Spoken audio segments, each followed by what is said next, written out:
നമസ്കാരം. ഡേ സ്പെഷ്യലിലേക്ക് സ്വാഗതം. ഇന്ന് നവംബർ 28, റെഡ് പ്ലാനറ്റ് ദിനം. എല്ലാ വർഷവും നവംബർ 28-ന് സ്പേസ് ക്രാഫ്റ്റ് മറൈനർ 4-ന്റെ വിക്ഷേപണത്തിന്റെ സ്മരണാർത്ഥമാണ് റെഡ് പ്ലാനറ്റ് ദിനം ആചരിക്കുന്നത്. ചുവന്ന ഗ്രഹം എന്ന് വിളിക്കപ്പെടുന്ന ചൊവ്വയെക്കുറിച്ച് കൂടുതൽ അറിയുവാനുള്ള ഒരു ദിവസം കൂടിയാണിത്. 1964 നവംബർ 28-നാണ് ചൊവ്വയിൽ മാരിനർ 4 ബഹിരാകാശ പേടകങ്ങൾ നാസ വിക്ഷേപിച്ചത്. റെഡ് പ്ലാനറ്റ് അല്ലെങ്കിൽ ചൊവ്വയിലിറങ്ങിയ ആദ്യത്തെ ബഹിരാകാശ വാഹനങ്ങളിലൊന്നാണ് മാരിനർ.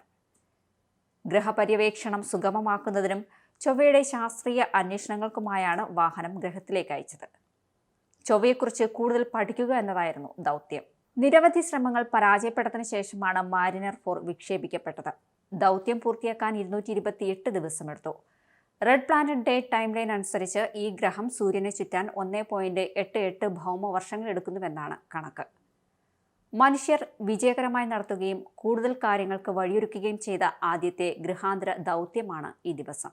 2021 ഫെബ്രുവരി വരെ മനുഷ്യനിർമ്മിത ബഹിരാകാശ പേടകങ്ങൾ ചൊവ്വയിലിറങ്ങി 14 ദൗത്യങ്ങൾ വിജയകരമായി പൂർത്തിയാക്കിയിട്ടുണ്ട്. മനുഷ്യൻ ചെന്നെത്താത്ത ചൊവ്വയെക്കുറിച്ചുള്ള കൂടുതൽ പഠനങ്ങൾക്ക് വഴിയൊരുക്കിയ ആദ്യത്തെ ഗൃഹാന്തര ദൗത്യത്തിന്റെ ഓർമ്മപ്പെടുത്തലാണ് ഈ ദിനം. ഇന്നത്തെ ഡേ സ്പെഷ്യൽ ഇവിടെ പൂർണ്ണമാകുന്നു. നാളത്തെ ഡേ സ്പെഷ്യലുമായി കാണും വരെ നന്ദി.